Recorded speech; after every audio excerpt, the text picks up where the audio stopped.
2244019 dari Prodi Pendidikan Administrasi Perkantoran dari kelas B. Ya, pada kesempatan kali ini kita akan membahas mengenai ruang lingkup dari administrasi keuangan. Nah, dalam ruang lingkup administrasi keuangan ini akan membahas mengenai yang pertama ada pengertian administrasi keuangan, yang kedua ada fungsi dari administrasi keuangan, yang ketiga ada manfaat dari administrasi keuangan, yang keempat ada komponen dari administrasi keuangan, yang kelima ada petugas dari administrasi keuangan, dan yang terakhir ada prinsip dari administrasi keuangan.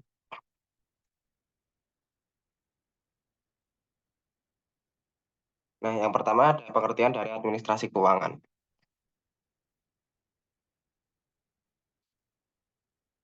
Nah, menurut Delianggi sendiri, pengertian dari administrasi keuangan merupakan suatu proses perencanaan, penyediaan, dan penggunaan uang dalam suatu perusahaan atau organisasi. Dengan kata lain, administrasi keuangan merupakan suatu kegiatan penataan keuangan yang mencakup penyusunan anggaran belanja, penentuan sumber dana, cara pemakaian, hingga pembentukannya. Nah, administrasi keuangan sendiri merupakan suatu upaya pengelolaan yang mencakup semua aktivitas yang berhubungan dengan keuangan guna mencapai suatu tujuan dari perusahaan ataupun organisasi. Nah, terdapat pengertian yang dari administrasi keuangan yaitu ada arti sempit dan arti luas. Nah, dalam arti sempit sendiri, administrasi keuangan merupakan semua aktivitas yang berhubungan dengan pencatatan pemasukan dan pengeluaran untuk pembiayaan berbagai kegiatan dalam suatu organisasi. Nah, di mana bentuknya itu dapat berupa tata usaha ataupun tata pembukuan keuangan. Nah, ada juga dari arti luas.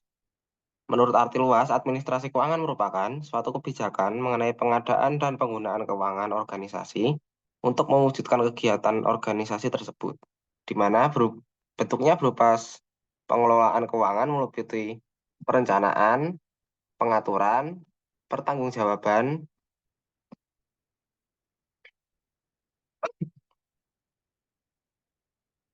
dan pengawasan keuangan. Nah, yang kedua ada fungsi administrasi keuangan. Nah, fungsi administrasi keuangan sendiri ada empat, yaitu ada fungsi investasi, yang kedua ada fungsi mencari dana, yang ketiga ada fungsi pembelanjaan, dan yang keempat ada fungsi pembagian. Fungsi investasi sendiri merupakan semua aktivitas pengelolaan dana ke dalam aktiva-aktiva yang dipakai untuk mencapai suatu tujuan organisasi. Nah, investasi ini ada dua, yaitu ada investasi jangka panjang dan jangka pendek. Untuk jangka panjang sendiri itu misalnya seperti tanah, gedung, ataupun peralatan dari produksi tersebut. Nah, untuk yang jangka pendek itu seperti kas, piutang, ataupun persediaan lainnya. Nah, yang kedua ada fungsi mencari dana. Fungsi mencari dana ini merupakan suatu cara untuk mencari modal untuk membiayai semua aktivitas yang dilakukan oleh organisasi. Nah, selain itu juga berfungsi untuk memilah dan memilih berbagai sumber dana yang tepat untuk masing-masing jenis kebutuhan. Yang ketiga ada fungsi pembelanjaan. Fungsi pembelanjaan sendiri merupakan seluruh kegiatan yang berkaitan dengan penggunaan dana yang digunakan untuk membiayai seluruh kegiatan, baik itu dana milik sendiri maupun dana dari luar. Nah, yang keempat ada fungsi pembagian laba. Nah, fungsi ini ditujukan untuk kegiatan pembuatan dan penentuan aturan dalam pembagian keuntungan hasil usaha. Fungsi pembagian laba ini juga dapat dimasukkan ke dalam fungsi mencari dana. Dalam artian, perusahaan berupaya menyumbangkan usaha-usaha perusahaan dari dana perusahaan itu sendiri. Nah, yang ketiga, manfaat dari administrasi keuangan. Manfaat dari administrasi keuangan tersendiri ada empat, yaitu ada pencatatan penerimaan dan pengeluaran suatu organisasi menjadi lebih teratur. Yang kedua, ada penggunaan dana organisasi menjadi lebih terkendali, lebih terkoordinasi, dan lebih bermanfaat. Yang ketiga, dengan adanya administrasi keuangan tersendiri, dapat meminimalisir terjadinya kekeliruan dalam proses pembuatan laporan keuangan. Nah, yang keempat ada komponen administrasi keuangan. Komponen administrasi keuangan sendiri ada 7. Yang pertama ada perencanaan keuangan. Perencanaan keuangan sendiri merupakan semua kegiatan perencanaan pemasukan dan pengeluaran keuangan dalam jangka waktu tertentu. Yang kedua ada penganggaran keuangan, yaitu semua kegiatan yang berhubungan dengan pemasukan, pengeluaran, dan kegiatan lainnya yang direncanakan sebelumnya dan dibuat detail anggarannya. Yang ketiga ada pengelolaan keuangan. Pengelolaan keuangan sendiri merupakan penggunaan dana sedemikian rupa yang bertujuan untuk memaksimalkan kinerja perusahaan ataupun organisasi.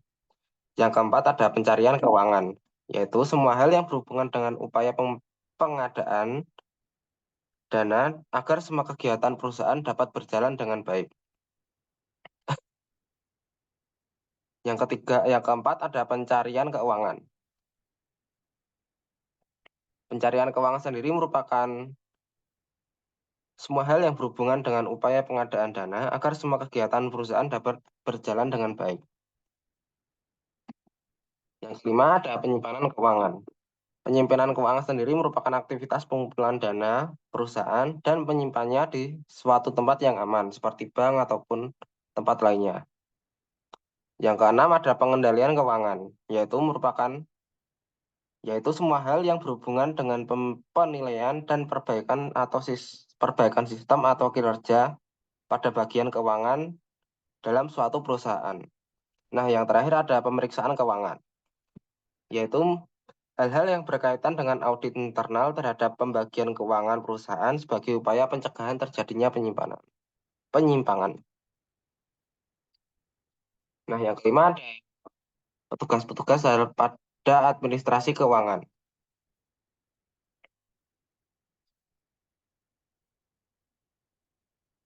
Yang pertama ada administrasi kantor atau sekretaris. Nah, sebagai sekretaris itu ada beberapa tanggung jawab yang nantinya akan diemban ataupun tugas-tugasnya. Yang pertama ada bertanggung jawab atas kegiatan keuangan antar pimpinan perusahaan dengan pihak bank, misalnya pada saat penyimpanan uang di bank. Nah, yang kedua ada melakukan pembayaran rekening pajak ataupun sumbangan dana atas nama pimpinan perusahaan. Yang ketiga ada menangani kas kecil dengan melakukan pencatatan dan penyediaan dana untuk keperluan rutin yang nilainya kecil. Yang kedua ada bendahara atau kasir. Tugas dari seorang bendahara ataupun kasir merupakan menerima permohonan pengajuan dana kas kecil dan juga melaporkan pembukaan kas kecil dari administrasi kantor. Yang ketiga ada manajer keuangan. Manajer keuangan sendiri bertanggung jawab untuk menerima dan melakukan pemeriksaan terhadap laporan kas kecil dan menyetujui permohonan pengisian dana dari kas kecil. Yang keempat ada direktur keuangan. Nah, direktur keuangan sendiri bertugas untuk membuat berbagai kebijakan yang nantinya berguna untuk keberlangsungan pengelolaan keuangan dalam suatu organisasi. Yang kelima ada staf-staf. Nah, staf-staf sendiri bertanggung jawab untuk yang pertama ada mengelola surat menyurat, kemudian ada mencatat transaksi barang dan jasa, kemudian melakukan pencatatan rekonsiliasi dan penutupan transaksi keuangan, kemudian ada melakukan pembayaran dan penagihan, kemudian ada melakukan penganggaran. Nah, yang terakhir ada prinsip dari administrasi keuangan.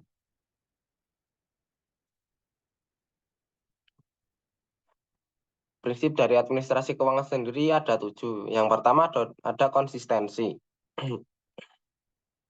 Nah, konsistensi ini merupakan sistem dan kebijakan keuangan dari organisasi harus konsisten dari waktu ke waktu. Nah, konsisten ini bertujuan untuk mencegah terjadinya manusia manipulasi pada pengelolaan keuangan. Apabila nanti tidak konsisten dalam pengelolaan pengelolaan keuangannya nanti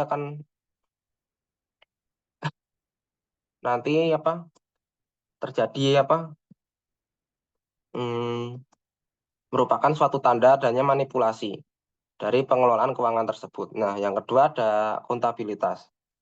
Akuntabilitas sendiri merupakan kewajiban moral ataupun hukum yang melekat pada individu, kelompok, ataupun organisasi untuk menjelaskan bagaimana dana ataupun peralatan serta kewenangan yang diberikan oleh pihak ketiga telah digunakan.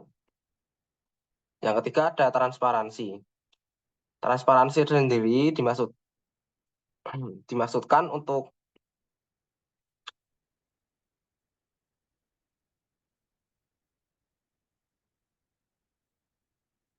menyediakan informasi yang berkaitan dengan rencana dan aktivitasnya kepada para pemangku kepentingan, termasuk di dalamnya dalam menyiapkan laporan keuangan yang akurat, terus kemudian lengkap dan tepat waktu, serta dapat dengan mudah diakses oleh pemangku kepentingan dan penerima manfaat. Nah, yang keempat ada kelangsungan hidup. Kelangsungan hidup sendiri merupakan suatu ukuran tingkat keamanan dan keberlanjutan keuangan organisasi. Manajer organisasi harus menyiapkan berbagai rencana keuangan yang nantinya menunjukkan bagaimana organisasi dapat melaksanakan rencana strategiknya dan memenuhi kebutuhan keuangannya.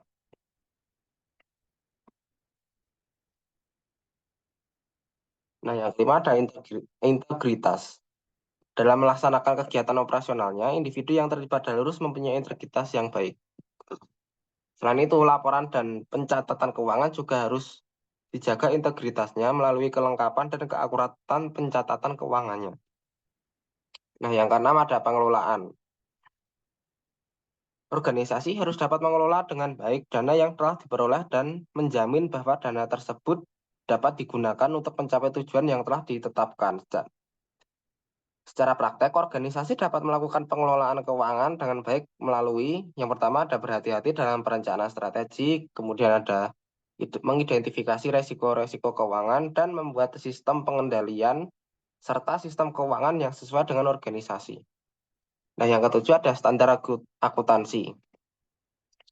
Standar akuntansi sendiri digunakan agar nantinya setiap akuntan dapat langsung paham langsung paham sistem yang digunakan karena sudah memenuhi standar akuntansi yang telah ditetapkan oleh akuntan-akuntan di dunia.